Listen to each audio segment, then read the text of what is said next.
Subscribe करें हमारे YouTube channel पवन बिहारी शरण जी को और श्रवण करें भागवत कथा की महिमा का, साथ ही बेल आइकॉन दबाना ना भूलें।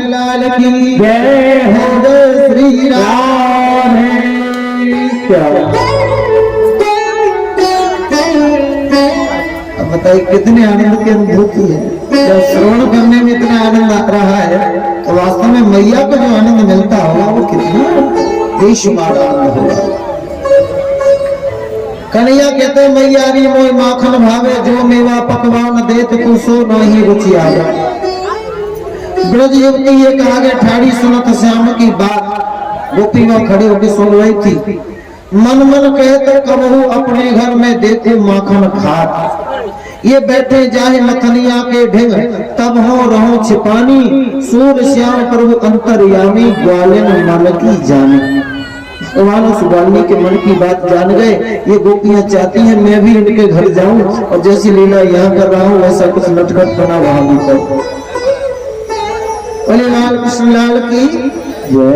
अब तक कन्हैया घर के अंदर लीला करते थे, अब घर के बाहर भी जाने आने लगे गोपियों को आनंद देने के लिए। और देखो आपको बताते चले, आज कथा का पंचम दिवस है। 2 दिन की बात और रह जाएगी, कल परसों 7 दिन कथा। फिर ये मेला पता नहीं ठाकुर जी की इच्छा से कब लगेगा, नदी नाम संयोग है। तो हमारे भक्तों ने बड़ा मेहनत परिश्रम करके इस आयोजन को यहाँ आरंभ किया। बड़ी बड़ी कठिनाइयां, बड़े बड़े कटु शब्दों को सुनना ये कोई मामूली बात नहीं होती। खोद खाद धरती सहे, काट कूट बन राय, कुटिल वचन साधु सहे, वे सबसे सहा न जाए। हमारी नजर में तो वे लोग साधु हैं जिन्होंने इस आयोजन को रचाने से पहले लोगों की खरी खोटी वाणियां सुनी, उनको सहन किया, फिर भी अपने इरादे नहीं बदले। दृढ़ संकल्प के साथ वे आगे बढ़ते रहे और लोगों से जा जाके याचना करते रहे, सहयोग मांगते रहे। और आप लोगों ने सहयोग दिया भी। आप लोग भी बहुत बहुत साधुवाद के पात्र हैं, आप लोगों ने सहयोग दिया। और ये भी सबसे बड़ा सहयोग है जो आप यहाँ इस जनसंख्या में आकर के उपस्थित हुए हैं और इतने भाव से कथा श्रवण कर रहे हैं। ईमानदारी की बात है, हमें भी कहने में बड़े आनंद की अनुभूति हो रही है। अगर ज्यादा अशांति करोगे तो फिर हमें भी आनंद नहीं लगता, हमें भी फिर समय पास करना होता है, घड़ी देख लेते हैं, फिर जैसी आराम आरती करा के चलते बनते। तो आप श्रवण कर रहे हैं आनंद से, हमें सुनाने में आनंद आ रहा है। लेकिन 2 दिन और बचे हैं और ये हमारे पास दान की रसीद आई है। तो बोले महाराज जी थोड़ा सा लोगों से अनुरोध किया जाए कि वे अपना अपना सहयोग दान, ऐसा ना हो कि अब तो जग पूरा हो जाओ, देने से लेने से क्या फायदा। और देने लेने की जरूरत तो अभी पड़ेगी, अब पड़ेगी देने लेने की जरूरत तो भाई। तो क्या घट रहा है, क्या नहीं घट रहा है, कैसे क्या सहयोग होगा, इन पर विचार पर चर्चा करते हुए सहयोग राशि अपनी देते हुए यहाँ बैठे हैं हमारे भाई बंधुजन। उनको माताएं भाई बंधु अपना अपना नाम लिखाते रहे। और दूसरी बात, एक छोटी सी बात आपको बता दें। एक किसी गांव में आग लग गई किसी के घर में, लगाने वालों ने लगा दी। हालांकि आज ही हमें सोशल मीडिया पे जानकारी मिली, बंगाल में एक बड़ी दुखद घटना घटी। आतताई आतंक प्रवृत्ति के जो लोग हैं उन्होंने एक घर में 12 लोगों को बंद करके जिंदा जला दिया। 12 लोगों को। द कश्मीर फाइल जिन्हें झूठी लगती है, जिन्हें मजाक लगता है, वो इन घटनाओं को जाकर के देख ले। ये जो द कश्मीर फाइल फिल्म जो आई है, 30 साल पुराना सच उजागर किया गया है, जिसको दबा दिया गया था। और ये 30 साल पुराना सच नहीं है, ये हमारा 30 साल आगे का भविष्य बता रहा है। जब सजग नहीं हुए, सशक्त नहीं बने, तो आगे 30 साल बाद ये सब जो आज सिनेमा हॉल में देख रहे हो, अपने घर और गांव में देख लेंगे। इसलिए और ये घटना भी सुन के बड़ा दुख हुआ, 12 लोगों को जिंदा ही जला दिया गया घर में। क्या बता, राक्षसों की कमी आज भी नहीं है। राक्षसों का भी अपना एक धर्म होता है। हम लोग कहते हैं सब धर्म समान, नहीं है सब धर्म समान। दिन और रात एक नहीं हो सकते। अब बात करें तो किसी गांव में किसी व्यक्ति के घर में आग लगा दी गई, लोग दौड़े, आग लगी है भाई, चलो चलो आग बुझाओ आग बुझाओ। तालाब था बगल में, जिनके पास जो बर्तन था उसको लेके जाते, तालाब से पानी भरते, आग में ला के डाल देते, तालाब से पानी भरते, आग में ला के डाल देते। ये सब का क्रम चल रहा था। उसी क्रम में एक बया नाम की छोटी सी चिड़िया, वो क्या कर रही थी, बार बार तालाब में जाती, चोंच में भर के जल लाती, आग में डाल देती, बार बार जाती, चोंच में भर के जल लाती, आग में डाल देती। बंदर बैठा हुआ तमाशा ये देख रहा था। उसने पूछा, है नादान चिड़िया, ये क्या नादानी कर रही है, क्या तेरी चोंच के 2 बूंद पानी से इतनी भीषण आग बुझ जाएगी? बंदर ने पूछा। चिड़िया ने बड़ा सुंदर उत्तर दिया, वो हमें आपको सबको सुनने लायक, समझने लायक और अपनाने लायक है। बंदर ने पूछा, क्या तेरी चोंच के 2 बूंद पानी से आग बुझ जाएगी? चिड़िया ने जवाब दिया, बंदर नादान मैं नहीं हूँ, नादान तू है जो बैठा बैठा तमाशा देख रहा है। मुझे इसका फर्क नहीं पड़ता मेरी चोंच के 2 बूंद पानी से आग बुझे या ना बुझे, लेकिन ये श्रम तो मैं इसलिए कर रही हूँ, जब लोग इस आग का इतिहास पढ़ेंगे, एक दूसरे को कह के सुनाएंगे, तो बंदर मेरा नाम आग बुझाने वालों की लिस्ट में शामिल होगा, न कि आग जलाने वालों की लिस्ट में। देखना यह है कि हमें हमारा नाम किस लिस्ट में शामिल करना है। ऐसी बात नहीं है इस कथा यज्ञ की, इस ज्ञान यज्ञ की चर्चा कल के परसों के बाद बंद हो जाएगी, नहीं होगी। ये इतिहास बनेगा, इतिहास भी बनेगा। और जब उस भरी महफिल में हम जाएंगे जहाँ पाप कर्मों का हिसाब होगा, तो ये कहानी वहां भी खोलेगी, ये फाइल वहां भी खोलेगी, वहां भी देखा जाएगा हमारा छोटे से छोटा दान और बड़े से बड़ा दान 1 रुपए का हो या लाख रुपए का हो, वो हमारा यज्ञ कराने वालों की लिस्ट में शामिल होगा, न कि यज्ञ में विघ्न डालने वालों की तरह जो परसों डीजल चुरा के भाग रहे थे। उनकी तरह नहीं। अब आपको देख रहे हैं कि डीजल चुराने वालों में नाम लिखवाना है या यज्ञ को सफल बनाने वालों में नाम लिखवाना है। तो ये रसीदें हैं, आप हमारे जो भी कार्यकर्ता उनसे संपर्क करें, उन्हें अपना अपना दान जरूर दें। अगर जो भी लोग बाकी रह गए हैं अथवा, और ये तो दान है भैया, वित्त समान है, पानी बढ़े नाव में, घर में बढ़े दाम, दोनों हाथ लीजिए ये सज्जन का काम। अगर डबल भी दे दे तो कोई बुराई की बात नहीं है, बढ़ेगा ही, घटेगा नहीं। द्रौपदी ने छोटा सा चीर दान दिया था, समय आने पर भगवान ने उसका कितना बड़ा चीर बढ़ा दिया। इसीलिए जो लोग धन का दान देते हैं उनके जीवन में धन की कमी नहीं रहती, जो लोग अन्न का दान देते हैं उनके अन्न की कमी नहीं रहती, वस्त्र का दान करने वालों के जीवन में वस्त्र की कमी नहीं, सोना दान करने वालों के जीवन में सोने की कमी नहीं, और सेवा श्रम दान करने वालों के जीवन में सेवा श्रम की कमी नहीं, और गालियों का दान करने वालों के जीवन में भी गालियों की कभी नहीं। देखना है आप दे रहे हो क्या चाहते हो, देने वाला ही लेने का अधिकारी बनता है, ध्यान रखना। जो देना जानता है वही लेने का अधिकारी बनेगा। आप प्रकृति को ही देख लीजिए, सागर हमेशा लेता रहता है नदियों से जल, खारा हो जाता है कि नहीं? सागर हमेशा लेता रहता है इसलिए वो खारा हो जाता है, नदियां हमेशा जल देती रहती हैं इसलिए वो मीठी होती है। अच्छा, झरना हमेशा बहता रहता है, वो हमेशा स्वच्छ बना रहता है, और नालियां नाले ये हमेशा रोक करके रखते हैं जल को, इनमें बदबू पैदा हो जाती है। तो नाली नालों की तरह बनो, धन को, अपने बल को, अपनी बुद्धि को, विवेक को रोक करके ही रखो, केवल अपने लिए ही काम में लाओ, उसमें जरूर गंदगी पैदा हो जाएगी, सड़न पैदा हो जाएगी। इसलिए पानी बाढ़े नाव में, घर में बाढ़े दाम, दोनों हाथ नीचे, ये सज्जन का काम। देते रहिए, बराबर देते रहिए, देते रहोगे तो सबको मीठे लगोगे, रुक जाओगे तो खारे हो जाओगे, लेते रहोगे तो सागर की तरह खारे लगोगे, और रोक दोगे तो फिर सड़न पैदा हो जाएगी। प्रकृति का नियम है। बादल भी लेते हैं, बादल भी जल लेते हैं, सागर से भी जल लेते हैं, गंगा जी से, कुएं से, नदी से, तालाब से, सूर्य नारायण अपनी भाप से जल को खींचते हैं। आप भी धन कमाओ, हर जगह से कमाओ, लेकिन बादल जल लेते हैं तो वे काले हो जाते हैं, और बादल जब जल बरसा देते हैं तब कैसे हो जाते हैं? तब बादल सफेद हो जाते हैं।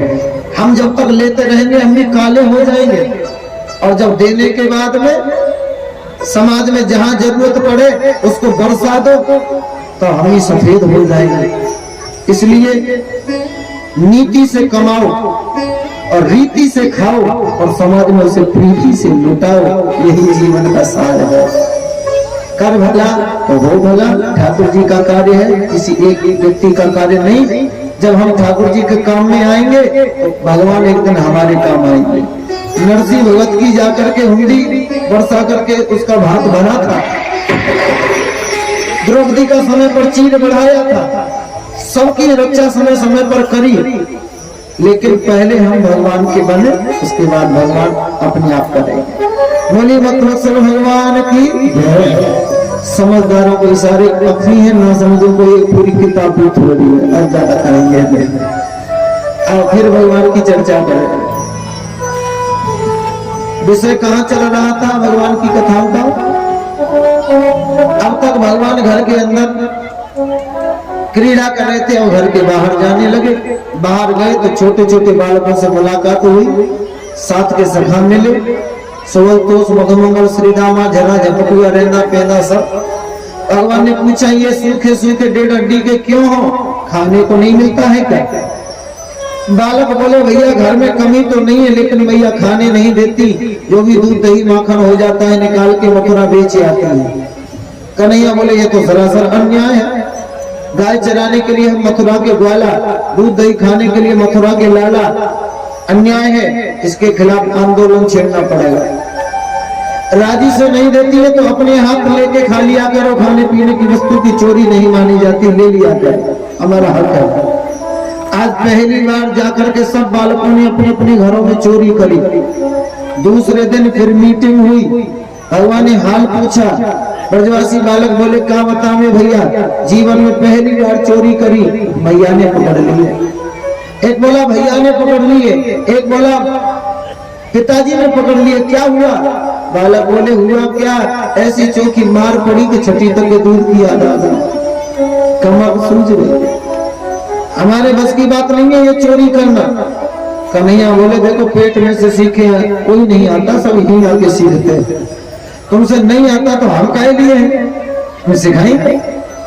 भगवान ने एक नई संस्था का गठन किया, एक प्रशिक्षण केंद्र खोला, और उस संस्था का गठन करने के बाद नाम रखा गया बाल गोपाल चोर विद्या प्रचार मंडल। संस्था का नाम क्या है? बाल गोपाल चोर विद्या प्रचार मंडल। और उसके अध्यक्ष साहब कौन है? कन्हैया लाल। इनकी आयु कितनी है? 3.5 वर्ष। अंदाजा आप लगा लीजिए सदस्य कितने कितने बड़े होंगे। अच्छा, ऐसी संस्थाएं बहुत जल्दी तरक्की पे आ जाती हैं, मेंबरशिप होने लगी, सदस्य बनने लगे। श्री कृष्ण जी इनसे हम हालचाल पूछने रहते थे, चंदा वसूलने जाते हो, हाँ कितने लोग जाते हैं, बड़ी मुश्किल से खींच खांच के 2, 4, 5 लोग हो पाते हैं, बड़ी मुश्किल से। और ऐसी संस्था कोई बन जाए तो वहां पर लोगों की भीड़ कभी नहीं बढ़ती। अरे बहुत जल्दी ये संस्था फेमस हो गई, रजिस्ट्रेशन प्राप्त हो गया, गली गली में शोर है, नंद का लाला बोले माखन चोर भगवान की जय हो। गली नुक्कड़ तिराए चौराहे पर कन्हैया की चर्चे हो रहे हैं। अरे अखबारों में ब्रेकिंग न्यूज आती है, आज उस गोपी के यहाँ चोरी, आज इसके यहाँ चोरी, आज उसके वहां चोरी, रोज चोरी होती है। पकड़े नहीं जाते, क्यों नहीं पकड़े जाते? कहते हैं घर का भेदी लंका ढाल। हर घर से कोई ना कोई मेंबर इनकी मंडली में शामिल है, किसी का बेटा, किसी का भतीजा, किसी का भाई। मैया पानी भरने जाती है, बालक आके सूचना देता है कन्हैया घर खाली हो गया, चलो। बताओ कैसे पकड़े जाएंगे? एक बेटी ने बड़ी चालाकी करी, ब्रज में आज भी आप जाओ, गांव के अंदर खारा पानी, गांव की सीमा के बाहर मीठा पानी मिलेगा। शायद भगवान इसीलिए ये व्यवस्था की हो कि गोपियां पानी भरने जाया करेंगी तो हमें मौका तो मिल जाएगा चोरी करने का। गोपियां जल भरने जाती थी, कन्हैया चोरी करते थे पीछे से। एक गोपी ने क्या किया, एक दिन इतनी पानी की ढुवाई करी, सवेरे से शाम तक वो पानी ढोया। गोपी ने क्या प्लानिंग करी, सुबह पानी भरने जाना होता था, शाम को पानी भरने जाना होता था।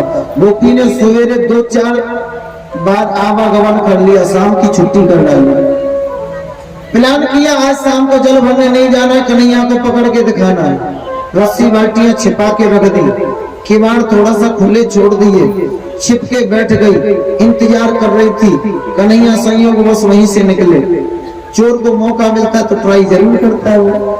किवाड़ खोले थे, थोड़ा सा धक्का दे के देखा, पूरे खुल गए। अच्छा, सबसे पहले क्या देखा, रस्सी बाल्टी है या नहीं। रस्सी बाल्टी नहीं है तो वही पानी भरने। और गोपी ने जाल पहले ही बना रखा था, प्लान छिपा रखे थे रस्सी बाल्टी। कन्हैया सोचे भाई पानी भरने, जल्दी में साकर लगाना भूल गई। घुस गए, मटकी निकाली, प्रेम से माखन का भोग लगाने लगे। गोपी चुपके बैठी हुई थी, पीछे से दबे पांव आई और गपक से आगे कन्हैया को पकड़ लिया। बोली माखन चोर भगवान की। अब कभी ऊपर देखे, कभी नीचे, कभी ऊपर। बोले गोपी बोली अब बोलो, आज तो रंगे हाथ पकड़े गए। अब कहाँ जाए गोरे, लीनो श्याम पकड़ के। अब कहाँ जाए गोरे, लीनो श्याम पकड़ के। अब कहाँ जाए गोरे, लीनो श्याम पकड़ के। अरे कैसे पकड़ा है, नरम कलाई हर की पकड़ी, पकड़ी बांध संभल के। नरम कलाई हर की पकड़ी, पकड़ी बांध संभल के। छूटने के लिए कन्हैया जबरदस्ती करते हैं ना, हाथ में नोट कर। गोपी बोली मोह कैसे भाग जात हो, मोह कैसे भाग जात हो। एक काट बल करके दावतर आए गोरे, लीनो श्याम पकड़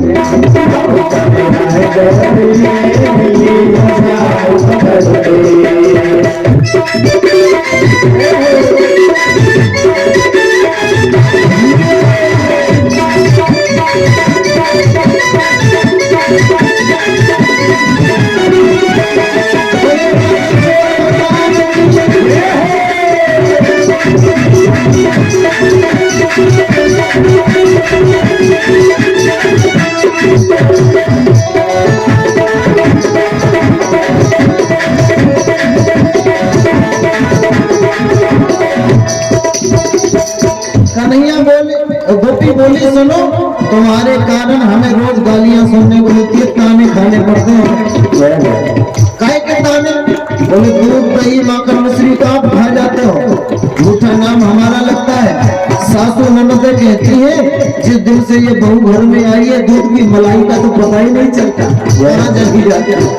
सासू ननद मोही बुरी बतावे, सब धरेगी बिकने बुरी बतावे, सब धरेगी बिकने। अच्छा क्या कहती है सासू? कहती है अरे ये तो बहू चक्कर आई हो, ये बहू चक्कर आई। उच्चक को किसे कहते जानते? उच्चक को कहते उच्च खानदान की बहू आ गई, छोटे खानदान की बहू आ गई। ये तो बहू चक्कर आई, ये तो बहू चक्कर आई। नाम चोटी सब कहते बड़ी छोटी बहू है, तू नाम धर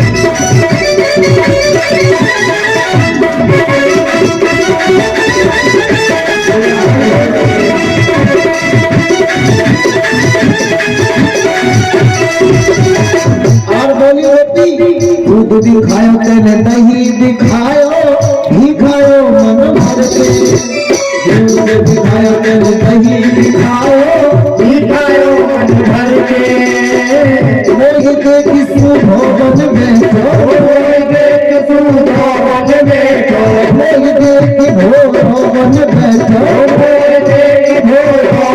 बैठो तू खाए ले नियत भर के काहे शर्म आए गए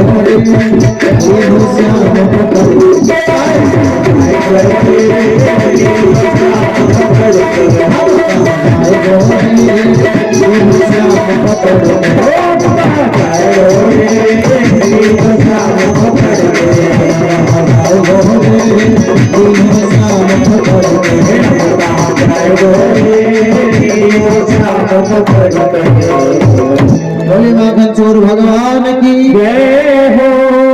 गोपी बोली दूध भी खायो तेने दही भी खायो घी खायो मन भर के मोय देख ढोरो बन बैठो खा ले नियत भर के काहे शर्म आ गए हो अब क्यों शर्म आ गए खा लो कन्हैया बोले सुन ऐसे मत कर हम तेरे घर में माखन खाने थोड़ी घुसे थे अरे तू काहे को घुसे थे कन्हैया बोले हमने कल सुनी थी तेरा लाला बीमार है हमने सोची तेरा लाला बीमार है या होके निकल रहे तो सोचा गोपी के हाल चाल लेते चले बच्चे की तबीयत पूछते चले गोपी बोली अच्छा वैदगिरी भी करता है क्या झाड़ा देने आया होगा बात मत बनाओ अच्छा बच्चे को देखने आए थे तो ये हाथ में बच्चा होना चाहिए तो मटकी क्या कर रही है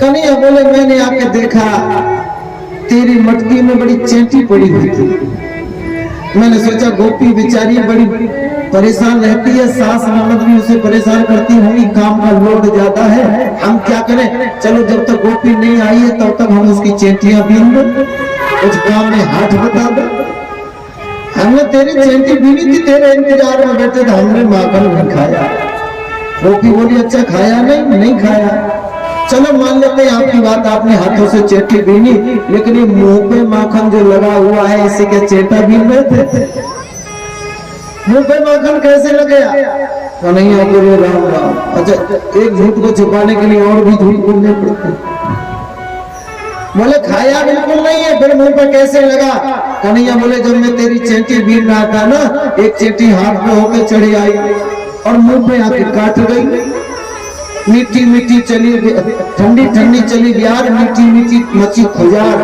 माखन के हाथ हो रहे थे मैंने जल्दी जल्दी खुजा लिया हो सकता लग गया होगा खाया नहीं गोपी बोली बात मत बनाइए लंबे हाथ करिए आज तक बांधूंगी लंबे हाथों मैया को दिखाऊंगी तुम्हारी मैया कहती थी मेरो लाला बड़ो सीधो है मेरो लाला बड़ो सीधो आज पता चलेगा कितना सीधा है रंगे हाथ कन्हैया ने बहुत मिन्नतें करी गोपी ने एक न माना रेशम की डोरी लेकर कन्हैया को बांध दिया अब जा रहे हूं मैया को बुलाने लगे हाथों पकड़े हो चोखी मार लगा कन्हैया बोले मैया आएंगी अच्छा और दिन तो बातें बना के बच जाते थे और रंगे हाथों पकड़े जाएंगे तो कैसे बचेंगे नाटक करने में आप नंबर 1 आदमी हैं भगवान ने रोने का नाटक किया 2 मोती जैसे आंसू टपका दिए गोपी को थोड़ी दया आ गई गोपी बोली अब क्यों रो रहे हो कन्हैया बोले तेरी ये जो रेशम की डोरी है मेरे हाथों में गढ़ी जा रही है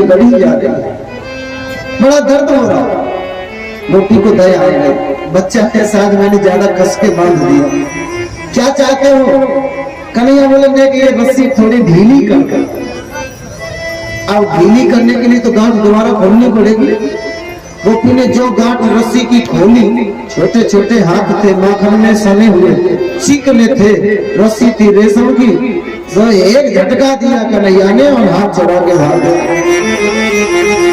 झटका मार के हाथ चढ़ा के भाग गए और तेली पे जाके खड़े होके बोले ले पकड़ ले टीली वीली जरूर गोपी को लगा हाथ में आई हुई बाजी चली गई शिकार निकल गया मसमसाती रह गई रस्सी गोपियां इकट्ठी होके जाती है मैया यशोदा के पास उल्हाना देने मैया समझा लो अपने लाला क्या हुआ बोले बहुत उधम करता है क्या उधम करता है बारी बारी से सुना रही है अपने अपने उधम हमारे बछड़ों को खोल के भाग जाता है मैया बोली कुछ काम ही तो करता है अरे बोले काम क्या करता है? खोलने के समय पे नहीं खोलता, गऊ दोहने से पहले 10 मिनट पहले खोल के भाग जाता है। बछड़े दूध को पी जाते हैं, हमें बदले में लात मिलती है गऊ को। एक गोपी बोली हमारे घर में घुस के माखन खा जाता है। मैया बोली तुझे शर्म भी नहीं आती है शिकायत करते हुए? अरे छोटा सा लाला है, 10, 20, 50 ग्राम माखन खा गया होगा, हमारे यहाँ से चाहे जितना ले जाओ। गोपियां बोली बात माखन की नहीं है तो मटका तो साफ शुद्ध छोड़ दो, ये पहले खुद खाएंगे फिर अपने संग के सखाओं को खिलाएंगे। भगवान जाने कि बंदरों से क्या रिश्तेदारी है, बंदरों को भी खिलाएंगे। जब बंदर भी छक जाएंगे तुम्हारे लाला आएंगे, बाद में मटकी उठाएंगे, नाक सूंघ करके नाक सकोड़ के कहते हैं रे राम राम राम, ये कितने दिन का बासी सड़ा सड़ाया माखन होता है, जिसे बंदर भी नहीं खाते, आदमी खाएंगे तो बीमार पड़ जाएंगे, मटकी फोड़ के भाग जाते हैं। मैया बोली एक काम किया करो, तुम अपनी मटकी छीके पे टांग दिया करो। गोपियां बोली ये भी करके देख चुकी, अकेले नहीं आते हैं, स्टाफ के संग में आते हैं। 4 बच्चे नीचे खड़े किए, उनके ऊपर 4 चढ़ाए, फिर 2 चढ़ाए, फिर खुद उनके ऊपर चढ़ गए, खुद भी खाते हैं, नीचे डिस्ट्रीब्यूट भी करते जाते हैं।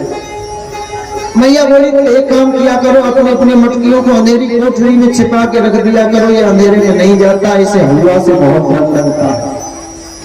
कन्हैया अंधेरे में नहीं जाएगा, इसे हवा से डर लगता है। गोपी बोली हमने ये भी कर लिया, अंधेरी कोठरी में मटकियां रख देती हैं, तुमने अपने लाला को जो मणियों के कड़े पहनाए हैं ना, मणि का स्वभाव है अंधेरे में उजाला कर देना, उन मणियों के कड़े के उजाले में ये हमारी मटकी खोज निकालते हैं। चौथी गोपी बोली भैया जिसके घर में माखन मिश्री नहीं होता ना, उसके बच्चों को रुला के भाग जाते हैं। एक दिन मेरे घर में घुसे आए, पूरा घर छप्पन मारा, इन्हें खाने को कुछ न मिला और नाक सकोड़ के बोले राम राम राम, ये घर है कि मरघटा, खाने को कुछ नहीं।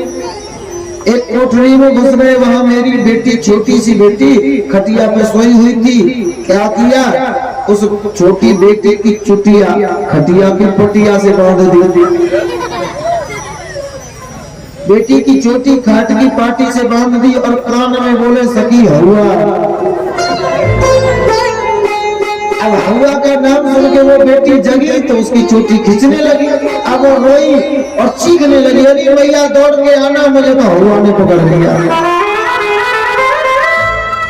गोपी बोली मैं दौड़ के आई, मैंने तुम्हारे लाला को वहां से भागते हुए देखा, तब मैं बेटी के पास गई, उसकी चोटी सुलझाई और बेटी को समझाया, बेटी कोई हवा बउआ नहीं है, ये नंद का लाला ही आजकल घर घर में हवा बना घूम रहा है।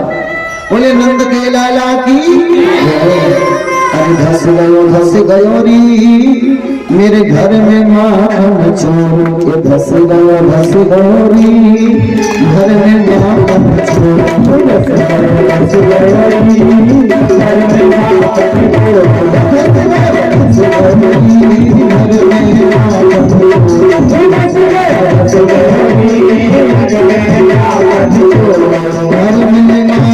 छोड़ सकी, घर में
श्याम को पकड़न दौड़ी, श्याम को पकड़न दौड़ी, दादी भैया पकड़ जत हो, दादी भैया पकड़ जत हो, दादी भैया पकड़ जत हो, दादी भैया पकड़ जत हो।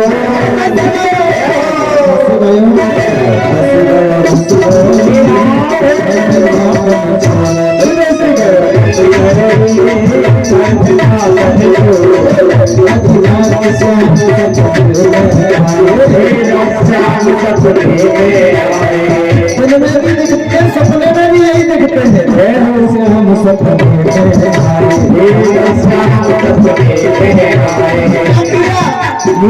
भैया कहीं भैया कहीं गए, मेरे भैया कहीं गए,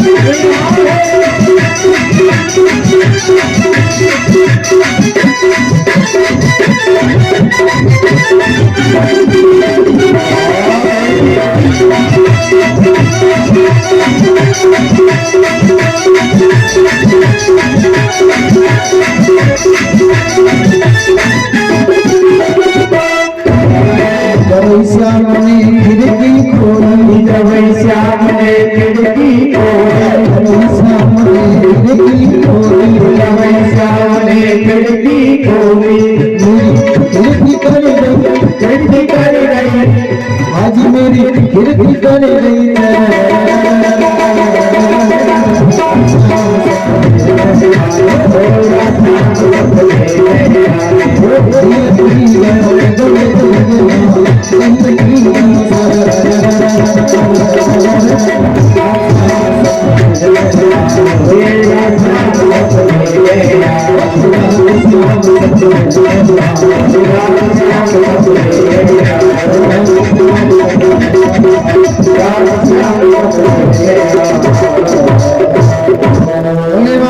भगवान की जय हो, श्री राम है। दिन में भी कन्हैया, रात को सपने में भी कन्हैया, हर समय कन्हैया। समझा दो इसे। मैया ने डांटा कन्हैया को, चोरे इन गोपियों को इतना परेशान करता है, चोरी करने गया था कन्हैया। कन्हैया भोली सी सूरत बना के बोले, मैया ये गोपियां सब महा झूठी है, मैंने आज तक इनका घर ही नहीं देखा, किस गली में पड़ता, इनका मकान नंबर क्या है मुझे पता भी नहीं है। फिर ये शिकायत लेके क्यों आई है, इनकी तेरे से क्या दुश्मनी है? कन्हैया बोले तुझे मालूम नहीं है मैया, तू इनकी बात का भरोसा कर रही है, मेरी बात का नहीं करती। तेरी नगर में ये तो साहूकार है और मैं चोर हूँ, लेकिन तुम्हें नहीं पता। इनको पतियारो करे मैं तस्कर ये साह, इनने चोर नाम मेरो धरो, मेरो होन न देगी क्या। ये झूठा चोर चोर कह के हमारे ब्याह में परेशानी खड़ा करना चाहती है ताकि हमारा विवाह ना हो। मैया हंसने लगी। ये गोपियां अपना रोना रो रही है, दुखड़ा सुना रही है और जादारी के अपने ब्याह में पड़ी है। वही माखन चोर पुराण की जय।